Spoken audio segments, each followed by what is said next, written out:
The doctors said she was stable. The machine said her heart was strong. But the man standing beside her hospital bed had already decided she wasn't coming back into his life. Juliana lay perfectly still, her eyes closed, while her husband paced the floor, whispering into a low, careful call. "Make sure the transfer goes through tonight," he said. "Once she's gone, the merger won't face any problems." Gone. That word hit harder than the accident that put her in that bed. Because what no one in that private hospital suite knew was that Juliana had woken up nearly 20 minutes earlier. She heard everything. About the money, about the business, about how quickly he was ready to replace her. And in that moment, she understood something terrifying and powerful. The man she trusted with her life had already written her out of his future. But what he didn't know was that, while he was planning her downfall, she was already planning his. Before we dive deeper, let us know in the comments where you're watching from. We'd love to hear from you. And don't forget to hit that subscribe button so you never miss any of our upcoming videos. Was the crash really an accident? How long had he been planning this? And how could a woman trapped in a hospital bed possibly fight back against a powerful businessman? Because the truth wouldn't come from his phone. It would come from the one place no one thought to erase. Her car. The vehicle that nearly killed her held evidence that would either save her or condemn her to a life controlled by someone who wanted her silenced. And what that black box recorded in the moments before impact would change everything about how everyone understood what happened that night on the rain-slicked highway. Juliana and her husband didn't start rich. They built their company together, step by step. 15 years earlier, they'd met at a business development seminar in Phoenix. Juliana was working as a consultant for small manufacturing firms. Vincent was trying to launch an import distribution company, but struggling with logistics and capital. They started talking during a lunch break. She offered advice. He offered to buy her dinner to continue the conversation. That dinner turned into a partnership. Within 6 months, they'd combined their resources and expertise to create Meridian Trade Solutions, a company that helped American manufacturers source materials internationally while maintaining quality control standards. It was Juliana's strategic planning and Vincent's sales abilities that made the company work. In the beginning, they were equals in every sense. They split ownership 50-50. They made decisions together. They worked 18-hour days side by side, building something from nothing. The first 5 years were hard, but hopeful. They operated out of a small office in Tempe, Arizona. They couldn't afford to hire much staff, so they did everything themselves. Juliana handled contracts, compliance, and relationships with overseas suppliers. Vincent managed sales, client relationships, and business development. They were good at what they did. The company grew steadily. By year 7, they'd expanded to 3 offices and employed 22 people. Revenue hit $8 million annually. They got married that same year, a small ceremony at a botanical garden with close friends and family. It felt natural. They were already partners in business. Marriage just formalized what they'd been building together all along. Juliana believed they were building a life as solid as their company. She believed Vincent valued her contributions. She believed they wanted the same things. But success changes people in ways that aren't always visible until it's too late. By year 10, Meridian Trade Solutions was generating $30 million in annual revenue. They'd expanded into 6 states. They had contracts with major manufacturers. Vincent started spending more time traveling, meeting with bigger clients, pursuing larger deals. Juliana managed operations from their headquarters, keeping everything running smoothly while he chased growth. She didn't mind at first. They had different strengths. Division of labor made sense. But gradually, Vincent stopped consulting her on major decisions. He'd announce deals that were already signed. He'd commit the company to directions they'd never discussed. When Juliana raised concerns, he'd dismiss them. "You handle operations. I handle strategy. That's how we've always worked." Except that wasn't how they'd always worked. In the beginning, strategy was collaborative. Now it was unilateral. And Juliana felt herself being pushed to the edges of the company she'd helped build. She told herself this was just a phase. Successful companies needed strong leadership. Maybe Vincent was right that they couldn't operate by committee anymore. Maybe her role was meant to evolve into something more focused on internal operations while he managed external growth. She adapted. She stopped pushing back on decisions that concerned her. She stopped insisting on being included in high-level meetings. She focused on her domain and let Vincent manage his. But adaptation felt like erasure. And erasure felt like betrayal, even if she couldn't articulate why. 3 years before the crash, Vincent proposed a major expansion. He wanted to acquire a competing firm, doubling their size overnight. The acquisition would require significant debt and would shift their business model in ways Juliana wasn't comfortable with. She expressed her concerns. Vincent overrode them. The acquisition went through.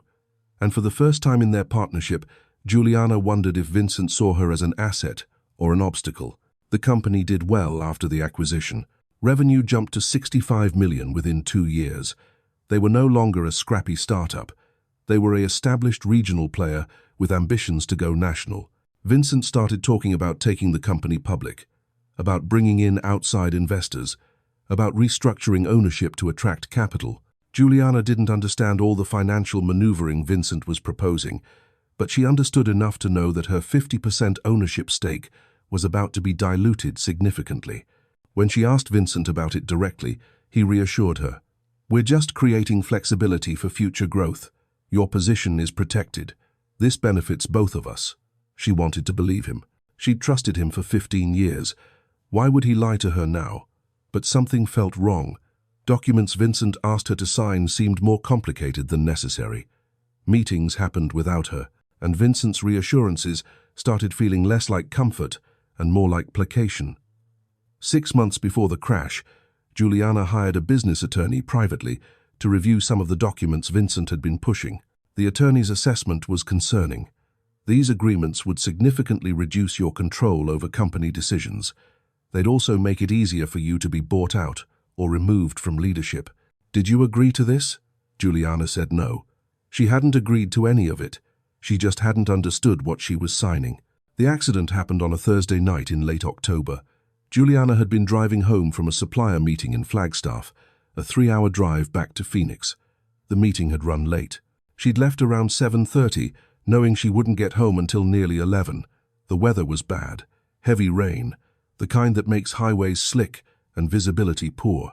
Juliana was tired but alert, keeping her speed reasonable, staying in the right lane. She'd made this drive dozens of times. She knew the road. Around mile marker 94, she noticed headlights behind her. They'd been there for several miles, matching her speed. She didn't think much of it. Lots of people took this route, but then the headlights got closer, too close, aggressive. Juliana accelerated slightly, trying to create distance. The vehicle behind her accelerated too. Then it swerved into the left lane, pulled alongside her, and suddenly veered right, directly into her lane, directly into her car. Juliana's instinct was to brake and swerve right, toward the shoulder. But the shoulder dropped off steeply into a drainage ditch. Her car hit the edge, lost traction, and rolled. Everything went dark. She remembered the impact, the sound of metal crunching, the feeling of weightlessness as the car flipped. Then nothing. She woke up in a hospital 3 days later. The doctors said she'd been in a medically induced coma to let her brain swelling reduce. She had a concussion, broken ribs, lacerations, but she was alive. And she was lucky, they said. The car had been totaled. If she hadn't been wearing her seatbelt, she likely wouldn't have survived. Vincent was there when she woke up. He looked exhausted, worried. He held her hand and told her how scared he'd been. "I thought I'd lost you," he said. And in that moment, Juliana believed him. She believed he'd been terrified. She believed she was lucky to be alive. She believed the crash was just an accident, a terrible, random accident. But over the next few days, small things started feeling strange. Vincent seemed anxious for her to be released from the hospital. He talked about getting her home, getting her comfortable, moving forward. He didn't talk about the crash itself. He didn't ask what she remembered. He didn't seem interested in details about what had happened. When Juliana mentioned that another vehicle had hit her, that someone had forced her off the road, Vincent dismissed it. "You were tired. It was raining. You probably just lost control," Juliana tried to insist. She knew what she'd seen. But Vincent was gentle and firm. "The police report says it was a single vehicle accident. No evidence of another car. No witnesses. You went through something traumatic. Sometimes our minds fill in details that didn't happen, Juliana wanted to argue, but she was exhausted and medicated and starting to doubt her own memory.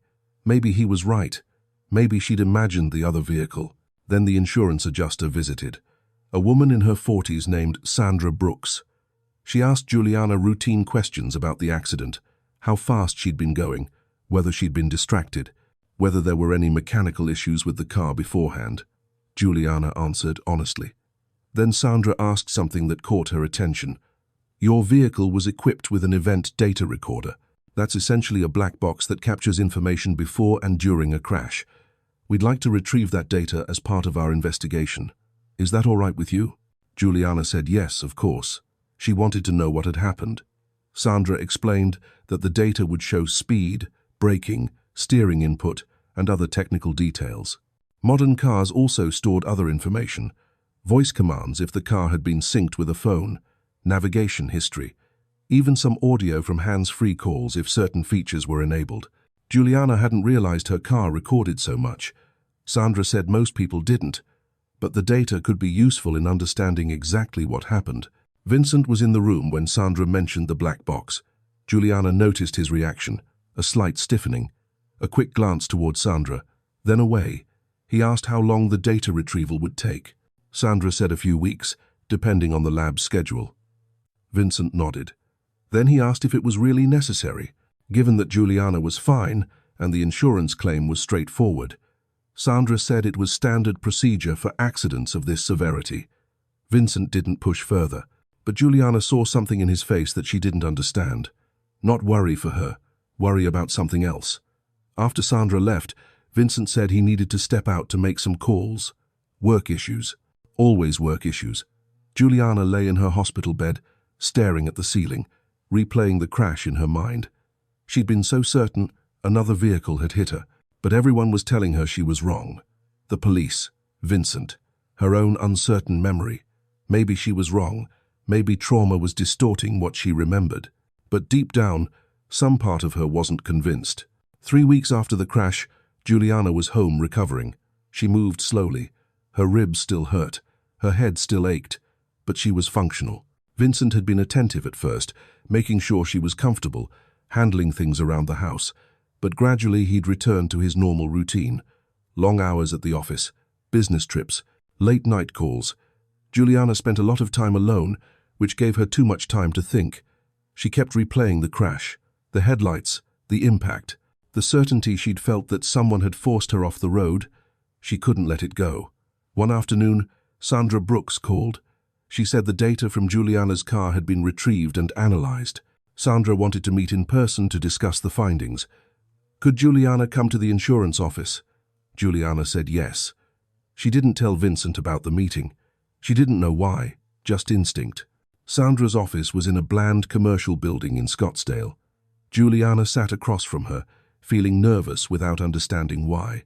Sandra spread several printed reports across her desk. She explained that the event data recorder confirmed Juliana had been traveling 62 miles per hour at the time of impact, which was within the speed limit.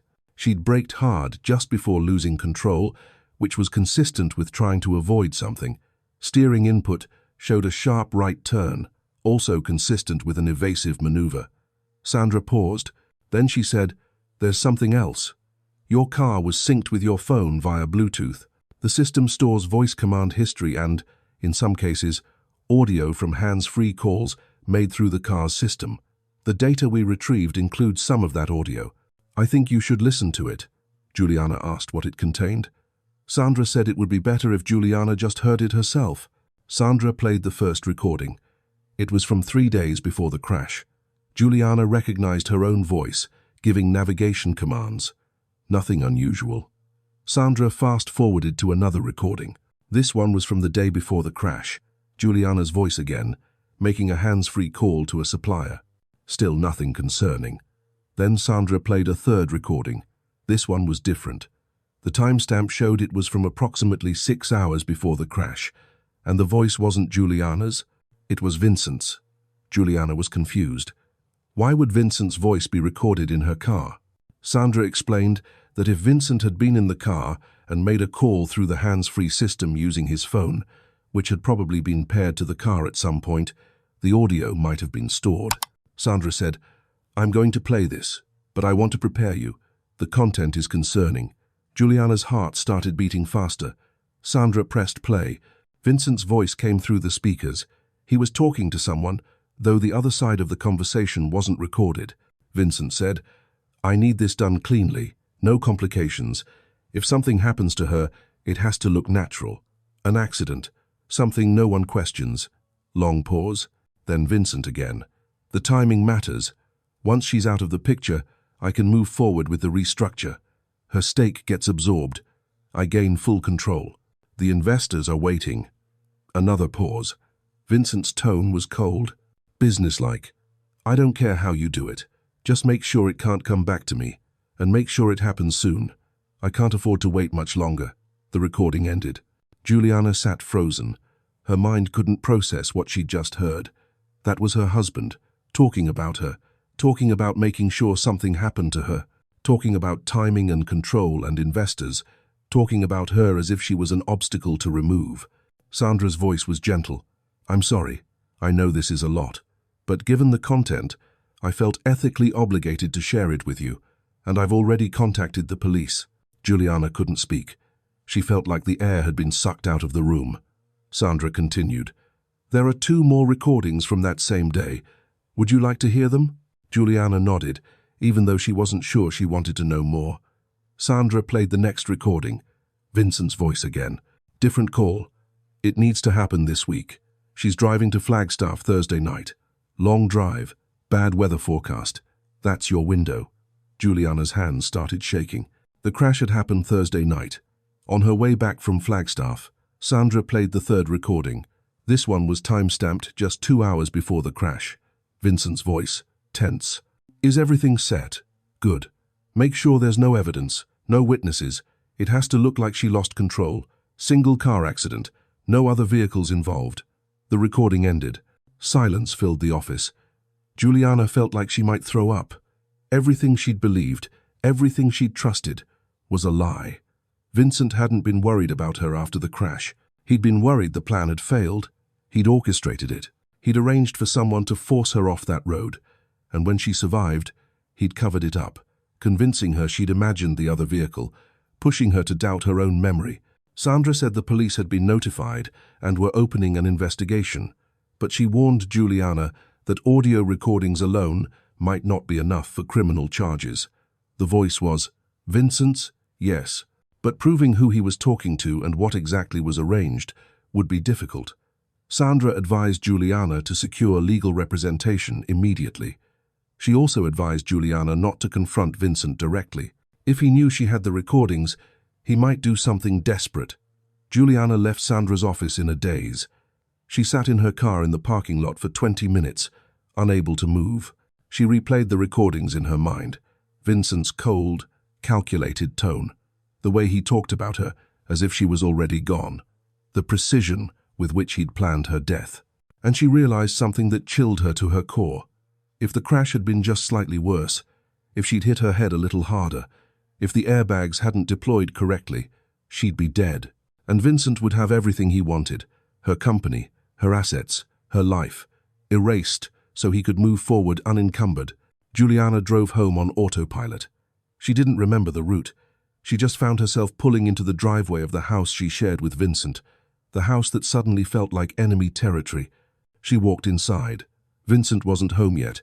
She went upstairs to their bedroom and sat on the edge of the bed. She needed a plan. She couldn't just confront him. Sandra was right about that. If Vincent knew she had evidence, he might try again. And this time, he'd make sure she didn't survive. Juliana thought about calling the police directly. But what would she tell them? She had recordings of Vincent talking vaguely about something happening to someone. A good lawyer could argue it was taken out of context, that it was about a business deal, not a person. That Juliana was misinterpreting his words. She needed more than the recordings. She needed proof of who Vincent had contacted, proof of payment, proof that someone had actually been hired to run her off the road. And to get that proof, she'd need time to investigate without Vincent knowing. So Juliana made a decision. She would pretend she didn't know. She would continue recovering. She would act like the confused, traumatized accident victim everyone expected her to be. And while she acted weak, she would quietly gather everything she needed to destroy him. That evening, when Vincent came home, Juliana was in the living room. He kissed her forehead and asked how she was feeling. Juliana said she was tired but okay.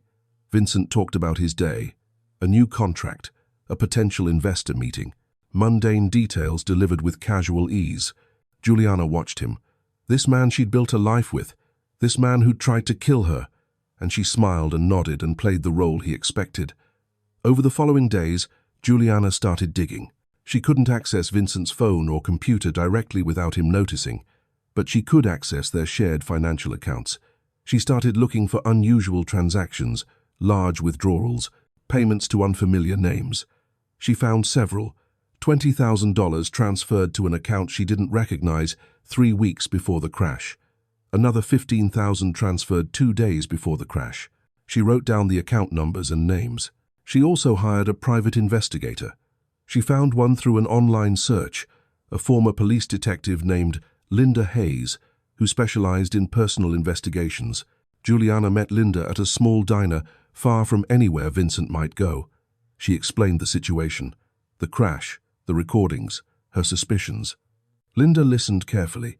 Then she said, "If your husband hired someone to cause that accident, there will be a trail, phone records, financial transactions, maybe surveillance footage from gas stations or traffic cameras along that route.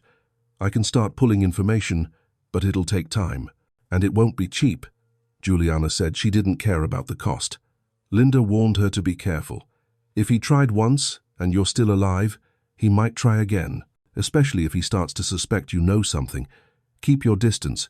Don't give him any reason to think you're investigating. Juliana promised she'd be careful, but she also knew that being careful meant continuing to live under the same roof with a man who wanted her dead, and that terrified her in ways she couldn't fully articulate. Vincent's behavior grew stranger as the weeks passed. He was solicitous, but distant.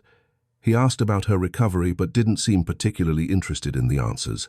He made comments about how stressful this had been for him, how worried he'd been, how ready he was to move past this difficult chapter. He started talking about business decisions that needed to be made, about restructuring the company, about bringing in new leadership. He framed it as necessary growth, but Juliana heard what he wasn't saying. He was still trying to push her out. The crash hadn't worked, so now he was trying a different approach. If he couldn't remove her physically, he'd remove her professionally. Juliana played along. She said she wasn't ready to think about business yet, that she needed more time to recover. Vincent said he understood, but she saw the impatience in his eyes. He didn't want to wait. He wanted her gone, and every day she remained alive and present was an obstacle to whatever plans he'd set in motion. Linda called 3 weeks into the investigation.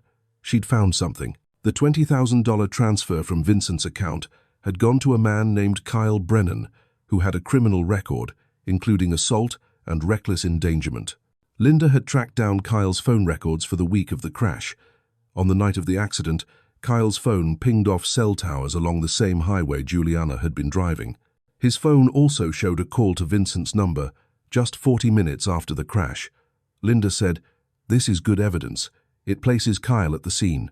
It shows communication between him and Vincent immediately after. Combined with the audio recordings, this could be enough to bring charges." Juliana felt a rush of relief and fear.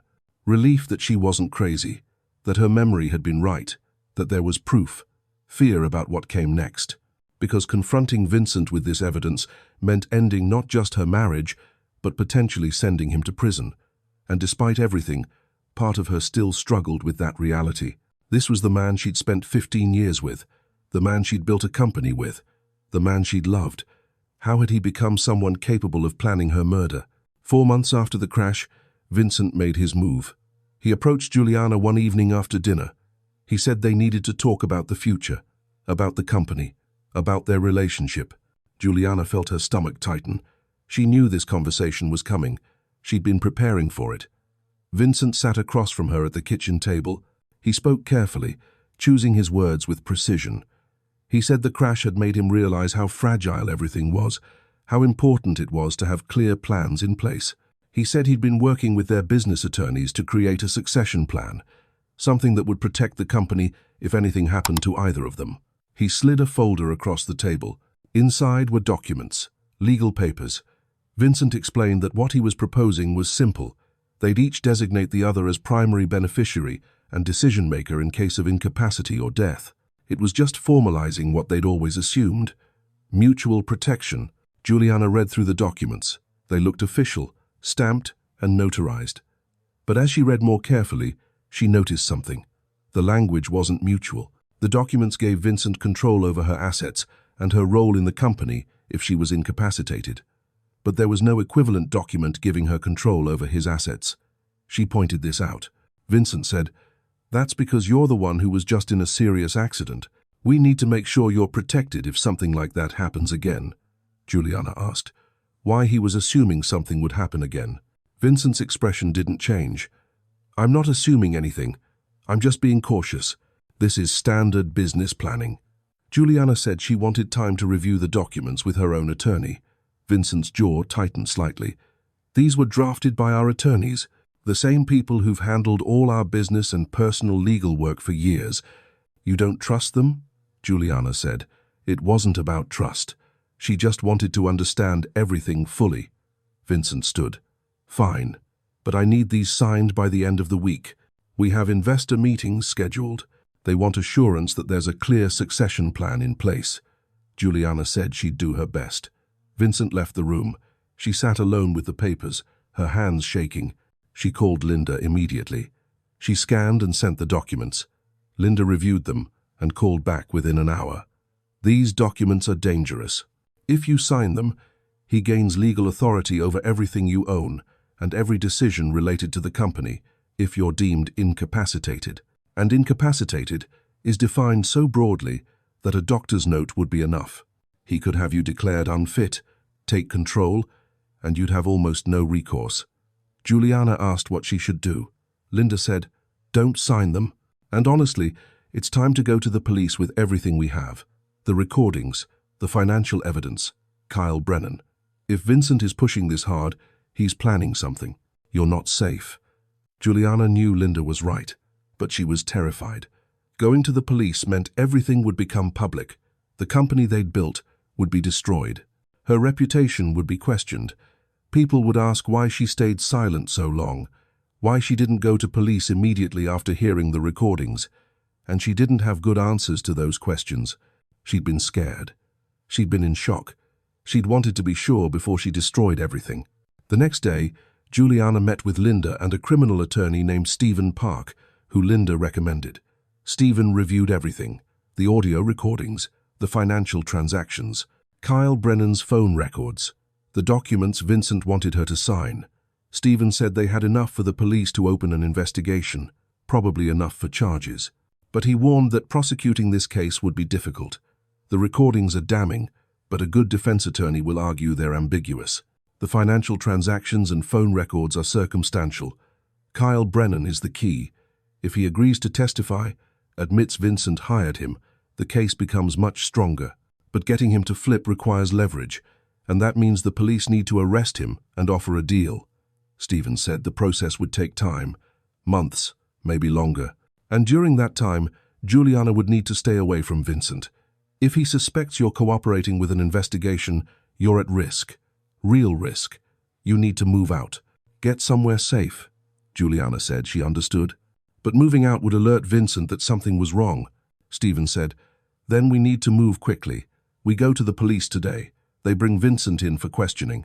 They arrest Kyle. We get this process started before Vincent knows what's happening." Juliana agreed. They went to the Phoenix Police Department that afternoon. They met with detectives who specialized in financial crimes and attempted murder cases. Juliana told her story from the beginning: the crash, the recordings, the investigation she'd hired Linda to conduct, the documents Vincent wanted her to sign. The detectives listened carefully. They asked detailed questions. They reviewed the evidence. Then they said they'd take the case. They'd bring Vincent in for questioning. They'd locate and question Kyle Brennan. They'd execute search warrants for Vincent's phone, computer, and financial records. But they warned Juliana the process wouldn't be quick, and they strongly advised her not to return home. If your husband realizes you've reported this, he may become dangerous. We can't provide protection unless we arrest him, and right now we don't have enough for an arrest warrant. We need him to incriminate himself during questioning, or we need Brennan to confess." Juliana asked where she was supposed to go. Stephen suggested a hotel under a false name, somewhere Vincent couldn't find her. Juliana agreed. She felt like her life was imploding, but at least she was still alive to see it happen. The police brought Vincent in for questioning 2 days later. They didn't arrest him. They just asked him to come in to answer some questions about Juliana's accident. Vincent agreed, probably thinking he could control the narrative. The detectives questioned him for 3 hours. They asked about his relationship with Juliana, about the business, about his whereabouts the night of the crash, about his communications with Kyle Brennan. Vincent denied knowing anyone named Kyle Brennan. He said he'd been home the night of the crash. He said his relationship with Juliana was fine. Then the detectives played the recordings. Vincent's face went white. He asked where they'd gotten those. The detectives said Juliana's car. Vincent stammered. He said the recordings were taken out of context, that they were about business, not about Juliana. The detectives asked him to explain what business he was referring to. Vincent said he needed to speak with his attorney. The interview ended. Vincent wasn't arrested, but he knew now that Juliana had evidence, and that the police were involved. Juliana was staying at a hotel near the airport, registered under Linda's name. Stephen called her after Vincent's interview. He said Vincent had lawyered up immediately, which was expected. But the police had enough now to bring in Kyle Brennan. They'd located him in Tucson. He was brought in for questioning the next day. Kyle also denied knowing Vincent initially. But when the detectives showed him the financial records, the phone records, and explained that he was looking at charges for attempted murder, Kyle started talking. He said Vincent had contacted him through a mutual acquaintance. Vincent had offered him $25,000 to cause an accident that would look random. Kyle was supposed to force Juliana's car off the road, make it look like she lost control, and leave the scene. Kyle admitted he'd done it. He described following Juliana from Flagstaff, waiting for a section of highway with no witnesses, coming up alongside her and swerving into her lane. He said he hadn't meant to kill her, just scare her off the road. When her car rolled, he'd panicked and fled. He'd called Vincent immediately after. Vincent had told him to stay quiet, and the rest of the money would be transferred once things settled down. Kyle never got the rest of the money. With Kyle's confession, the police arrested Vincent. The charges included conspiracy to commit murder, attempted murder, fraud, and several financial crimes related to his attempts to seize control of the company illegally. The arrest made local news immediately. Prominent businessman arrested in murder for hire plot against wife. The story spread quickly. Reporters camped outside Meridian Trade Solutions. Employees were questioned. Business partners issued statements distancing themselves from Vincent. Juliana watched the news coverage from her hotel room, feeling surreal. This was her life, her husband, her company, all of it being dissected publicly. She received calls from friends, from family, from business associates. Everyone wanted to know if she was okay, if the reports were true, if she'd really been targeted by her own husband. Juliana didn't know how to answer. She was alive. But okay felt like too strong a word for what she was feeling. The case moved to the district attorney's office. Prosecutors built their case using the recordings, Kyle's confession, the financial records, and testimony from Linda about her investigation. Vincent's attorney tried to negotiate a plea deal. Vincent would plead guilty to conspiracy and fraud in exchange for attempted murder charges being dropped. The DA refused. They wanted Vincent to face the full consequences of what he'd done. The case went to trial 4 months later. Juliana testified. She described the crash, the recordings, her investigation, the fear she'd felt living under the same roof with a man who'd tried to kill her. Vincent's attorney tried to paint her as vindictive, as someone who'd misinterpreted innocent business conversations, as someone who'd fabricated evidence. But the jury didn't buy it. Kyle Brennan testified as a prosecution witness. He described exactly what Vincent had hired him to do. The defense had no effective counter. The trial lasted 2 weeks. The jury deliberated for 6 hours. They found Vincent guilty on all counts. He was sentenced to 22 years in prison. When the verdict was read, Vincent didn't react. He just sat there, staring straight ahead. Juliana felt nothing watching him. No satisfaction, no anger, just emptiness. The months after the trial were strange. Juliana had to rebuild her life piece by piece. She returned to work at Meridian Trade Solutions. The company had suffered from the scandal. Several clients had left. Revenue had dropped. Employees were uncertain about the future. Juliana called a company-wide meeting. She stood in front of everyone and spoke honestly.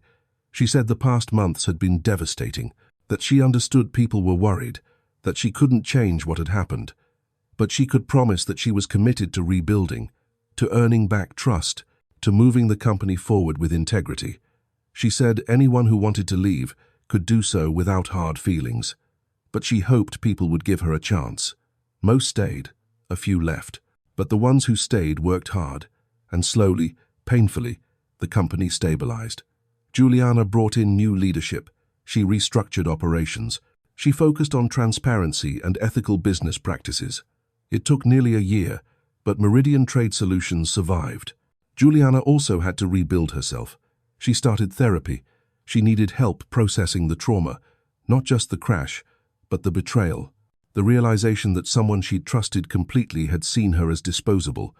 Her therapist helped her understand that Vincent's actions weren't a reflection of her worth. They were a reflection of his character, of choices he'd made driven by greed and control. Juliana had done nothing wrong. She'd built a company. She'd been a loyal partner. She'd survived something most people couldn't imagine. And survival was something to be proud of. Juliana started sleeping better. The nightmares faded.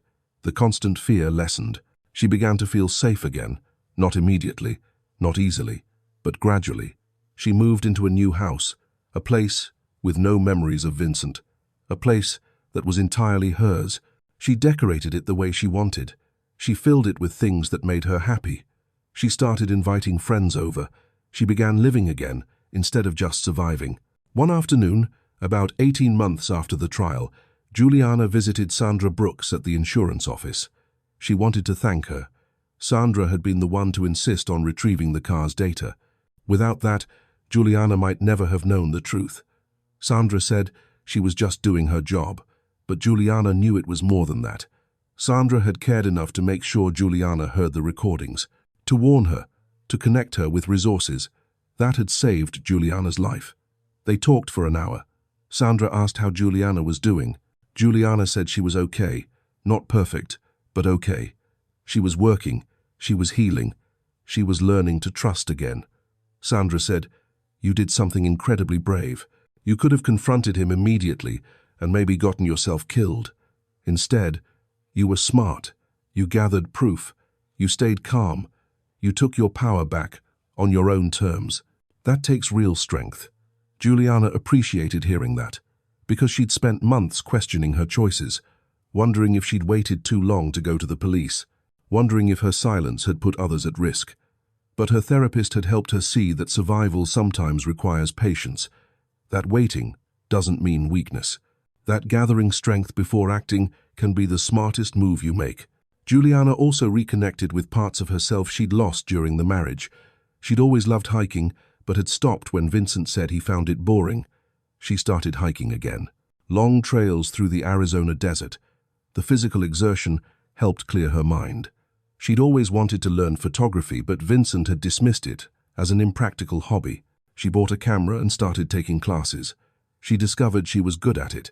She found peace in capturing light and shadow, in finding beauty in ordinary moments. These weren't grand transformations. They were small reclamations, but they mattered. They reminded her that she existed outside of what Vincent had tried to reduce her to. She was more than a business partner, more than a wife, more than a victim. She was a whole person with interests and dreams, and the right to pursue them without permission from anyone. The question people asked most often was whether she was angry, whether she hated Vincent for what he'd done. Juliana's answer surprised them. She didn't hate him. Hate required energy she didn't want to spend on him anymore. She'd felt anger, intense, burning anger that had fueled her through the investigation and the trial. But once justice was served, once he was in prison and she was safe, the anger faded. What remained was something closer to pity. Vincent had destroyed his life for money and control. He'd thrown away a partnership that had been real and valuable, because he'd convinced himself he deserved more than he already had. He'd lost everything: his freedom, his reputation, his company, his future. And for what? He'd gained nothing. He was serving 2 decades in prison while she was rebuilding a life. If anything, she felt sorry for him. Sorry that he'd become someone capable of such cruelty. Sorry that greed had consumed whatever good had once existed in him. Juliana also thought a lot about trust, about how you rebuild it after someone destroys it so completely. Her therapist said, "Trust isn't all or nothing. It's not something you give completely or withhold completely. It's something you offer in measured amounts based on evidence and behavior. You start small. You watch how people respond. You adjust accordingly." Juliana applied that to her professional relationships. She hired people carefully. She built systems of accountability into her company, not because she assumed everyone would betray her, but because she'd learned that trust needs verification. That healthy relationships, whether personal or professional, include transparency and checks and balances. She also started dating again, though slowly and cautiously. She met someone through a friend, a man named Daniel, who worked in education and had no connection to her business world. They went on a few dates. Juliana told him her story early, wanting him to know what he was getting into. Daniel listened without judgment. He said he understood if she needed to take things slow, if she needed time to feel safe. Juliana appreciated that. They continued seeing each other, no pressure, no expectations, just 2 people getting to know each other honestly. So here's what Juliana learned through all of this, what she'd want you to understand if you're watching this and seeing yourself in any part of her story. First, trust your instincts. When something feels wrong, it probably is. Juliana knew another vehicle had forced her off the road. Everyone told her she was wrong. The police, Vincent, even her own doubting mind, but she was right. And if she'd dismissed that instinct, if she'd just accepted everyone else's version of events, she never would have pushed for the car's data to be retrieved. She never would have found the recordings. She would have signed those documents Vincent wanted. She would have given him exactly what he needed to finish what he'd started. Your instincts exist for a reason. They're your subconscious processing information your conscious mind hasn't caught up to yet. When they scream at you that something is wrong, listen. Second, evidence matters more than emotion in situations like this. Juliana's anger, her hurt, her sense of betrayal, all of that was valid, but none of it would have protected her or brought Vincent to justice.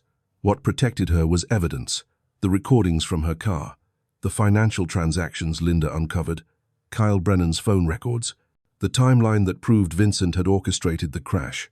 If you ever find yourself in a situation where you suspect someone is harming you, whether it's financial abuse or physical danger or manipulation, document everything.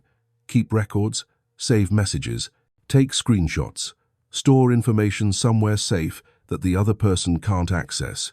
You might never need it.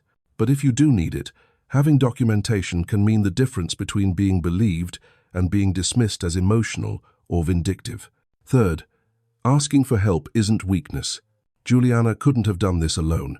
She needed Sandra to push for the car data. She needed Linda to investigate. She needed Stephen to navigate the legal system. She needed her therapist to help her process the trauma. No one gets through something this complex and dangerous without support. If you're in trouble, reach out. Find professionals who understand what you're dealing with. Find friends or family who can provide emotional support. Find resources in your community. There are people who can help if you're willing to ask. And asking doesn't make you weak. It makes you smart. Fourth, healing isn't linear, and it doesn't follow anyone else's timeline. Juliana had good days and terrible days. She had moments where she felt strong and moments where she felt completely broken. She had times when she was angry and times when she just felt numb. All of that was normal. All of that was part of processing trauma. If you've been through something devastating, give yourself grace. Don't expect to bounce back immediately. Don't compare your healing to anyone else's. Take the time you need. Get the help you need. Move at whatever pace feels right for you. There's no prize for recovering fastest. There's only the goal of actually recovering, however long that takes. And finally, understand that people can hide who they really are for a very long time. Vincent and Juliana built a company together. They were married. They shared a life for 15 years, and she never saw this coming. She never thought he was capable of trying to kill her. That's not because she was naive or blind. It's because some people are very good at hiding their true nature until circumstances make them reveal it. You can't protect yourself from every possible betrayal. You can't predict when someone you trust will turn on you, but you can pay attention. You can notice when someone's behavior changes, when they start excluding you from decisions, when they become secretive or controlling, when they push you to sign things you don't understand. Those are warning signs, not proof of danger, necessarily, but reasons to slow down, to ask questions, to protect yourself, just in case. Juliana didn't start out as someone strong. She started out as someone who trusted the wrong person and nearly died because of it. But she became strong by refusing to stay a victim, by fighting back with intelligence and patience, by gathering the evidence she needed and bringing it to people who could help, by rebuilding her life piece by piece after everything fell apart. That's real strength, not never falling down, but getting back up, not never being hurt, but healing from the hurt, not never being betrayed, but refusing to let betrayal define you. Juliana did that, and if you're facing something similar, you can too. It won't be easy, it will hurt, it will take time, but you can survive, you can heal, and you can build a life that belongs entirely to you, free from the people who tried to take it away. So tell us, what would you have done in Juliana's place? Would you have confronted Vincent right away? Or would you have waited like she did to gather proof? And if you've ever had to choose between immediate confrontation and strategic patience, how did you decide? Let us know in the comments. We'd love to hear your thoughts. And if you enjoy powerful stories of betrayal, survival, and justice, make sure you're subscribed to BAM Stories, because this channel is your home for stories that keep you thinking long after the video ends. We can't wait to share the next one with you. Thanks for watching.